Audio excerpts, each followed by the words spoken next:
Hasan dan Husain adalah cucu kesayangan Rasulullah Shallallahu Alaihi Wasallam. Bahkan Rasulullah pernah berkata ketika sedang menggendongnya, "Barang siapa mencintai keduanya, maka ia benar-benar mencintaiku. Dan barang siapa membenci keduanya, maka ia benar-benar membenciku." Atas kemuliaan inilah beliau kedua sangat dihormati kaum ahlu sunnah wal jamaah karena termasuk ahlul bait Nabi. Dan beliau juga sangat dihormati kaum sufi karena menjadi wali mursyid yang kedua setelah ayahanda beliau, terutama bagi tarekat Qadiriyah di seluruh dunia dan tarekat Alawiyah di Hadramaut, Yaman. Namun ketika nafsu kekuasaan para budak setan dan iblis memasuki manusia, hal ini mampu menghabisi ahlul bait dan orang-orang kesayangan Rasulullah Shallallahu Alaihi Wasallam dengan cara yang sangat biadab. Padahal satu tetes darah mereka mengalir darah mulia Nabi Muhammad Shallallahu Alaihi Wasallam. Pemimpin Islam setelah Rasulullah dan Khalifah pertama Abu Bakar wafat mengalami berbagai macam ujian. Umar bin Khattab sebagai Khalifah kedua tewas dibunuh Abu Lulu'ah, yakni seorang pandai besi asal Persia. Ia mendendam setelah Persia ditaklukkan pasukan Islam. Pada suatu pagi saat Umar bin Khattab dan kaum muslimin melaksanakan sholat subuh di Masjid Nabawi, Abu Lulu'ah menikam tubuh khalifah hingga tersungkur dan meninggal dunia. Sementara Khalifah ketiga Utsman bin Affan tewas dibunuh kaum oposisi saat terjadi krisis politik yang tidak puas dengan kepemimpinannya. Kaum muslimin yang datang dari Mesir, Basra, dan Kufah mengepung rumah khalifah selama hampir 40 hari.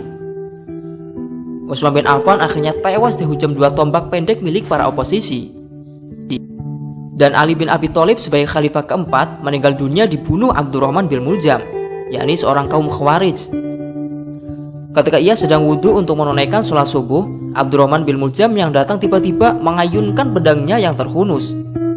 Khalifah keempat itu tak sempat mengelak hingga pedang mengenai kepalanya dan ia roboh. Beberapa saat kemudian ia meninggal dunia. Sejak kepemimpinan Ali bin Abi Thalib, Muawiyah dari Bani Umayyah yang berkedudukan di Syam atau Suriah terus merongrong. Ia berambisi merebut tumpuk kekuasaan khalifah. 2 hari sepeninggalan Khalifah Ali bin Abi Thalib, kaum muslimin di Kufah sebagai pusat pemerintahan Islam membaiat Hasan bin Ali, cucu Rasulullah Shallallahu Alaihi Wasallam. Awalnya Hasan enggan menjadi khalifah, tetapi karena didesak penduduk Kufah akhirnya menerimanya. Hal ini semakin membuat Muawiyah benci kepadanya. Akhirnya Hasan menyerahkan kekuasaan khalifah secara penuh kepada Muawiyah dan lebih mengutamakan perdamaian umat. Inilah akhlak Hasan yang sangat bijaksana. Hasan meninggal dunia di Madinah karena diracun. Pukas hayat kakak beradik cucu kesayangan Rasulullah ini tak lepas dari pusaran pertikaian dalam dunia Islam setelah Nabi Muhammad dan 3 khalifah meninggal dunia. Penduduk Kufah yang semula daerahnya dijadikan pusat pemerintahan kekhalifahan merasa kecewa dengan kepemimpinan Yazid. Mereka mengharapkan perubahan, dan harapan itu mereka sandarkan kepada Husain, adik Hasan. Mereka lalu meminta Husain untuk pergi ke Kufah untuk mereka baiat sebagai khalifah. Dalam surat permintaan yang diterima Husain, mereka menyatakan bahwa lebih dari 100.000 penduduk muslimin Kufah telah siap menerima kedatangannya.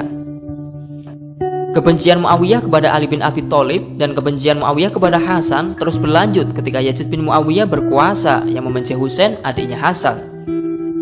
Hal inilah yang akhirnya mengobarkan perang, atau lebih tepatnya pembantaian terhadap Husain dan pengikutnya di Karbala.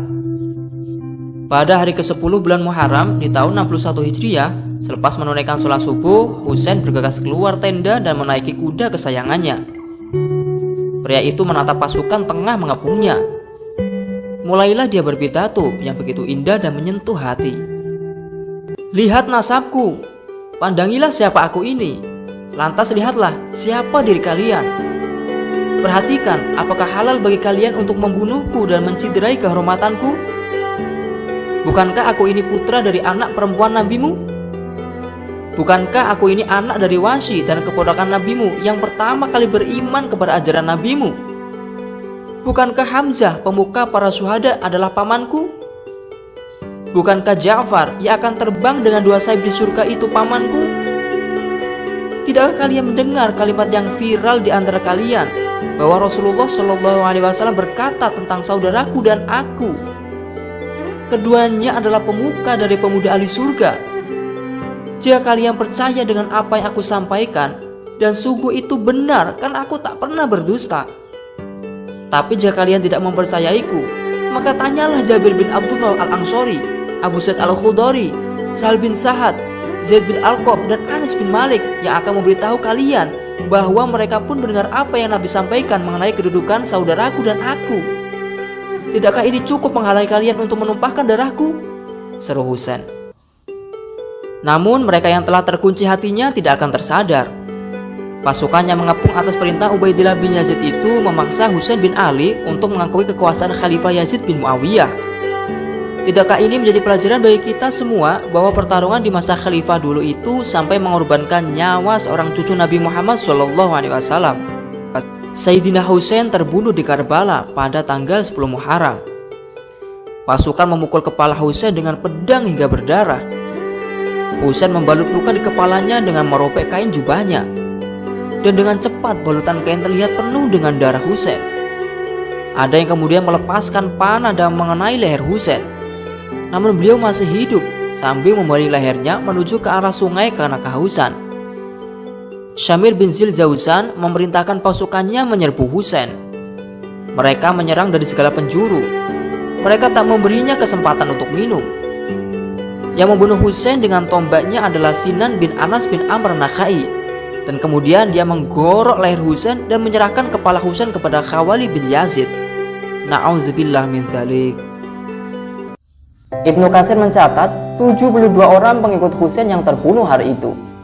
Imam Suyuti dalam Tarikh Al-Khulafa mencatat 4.000 pasukan yang mengepung Husain di bawah kendali Umar bin Sa'ad bin Abi Waqqas. Pada hari terbunuhnya Husain, Imam Suyuti mengatakan dunia seakan berhenti selama 7 hari. Mentari merapat laksana kain yang menguning. Terjadi gerhana matahari di hari itu. Langit terlihat memerah selama 6 bulan. Imam Suyuti yang juga mengutip dari Imam Tirmizi yang meriwayatkan kisah dari Salma yang menemui Ummu Salamah, istri Nabi Muhammad yang saat itu masih hidup. Ummu Salamah wafat pada tahun 64 Hijriah, sementara Husain terbunuh tahun 61 Hijriah. Salma bertanya, "Mengapa engkau menangis?" Ummu Salamah lalu menjawab, "Semalam saya bermimpi melihat Rasulullah yang kepala dan jenggot beliau terlihat berdebu. Saya tanya, 'Mengapa engkau wahai Rasulullah?' Rasulullah lalu menjawab, 'Saya baru saja menyaksikan pembunuhan Husain.' Begitu dahsyatnya pertarungan kekuasaan di masa khalifah dulu. Mereka tidak segan membunuh cucu Nabi demi kursi khalifah. Apa mereka sangka Rasulullah tidak akan tahu peristiwa ini? Lantas apakah mereka tetap membunuh Sayyidina Husain, kelak masih mengharap mendapat syafaat datuknya Rasulullah di padang mahsyar?" Nah, dalam kisah ini yang memilihkan ini sungguh ada pelajaran untuk kita. Yang pertama, bahwa jangan gara-gara haus kekuasaan dan jabatan lalu menghalalkan segala cara dengan batil. Yang kedua, marilah kita mencintai dan menghormati Ahlul Bait karena kita mengharapkan syafaat dari datuknya, yakni Rasulullah SAW. Walaupun jika ada kesalahan di antara Ahlul Bait, baiknya ada yang menasihati, tapi jangan sampai membencinya. Wallahu a'lamu bimuradih. Terima kasih telah menonton kisah ini. Tulis komentarmu tentang video ini di kolom komentar ya.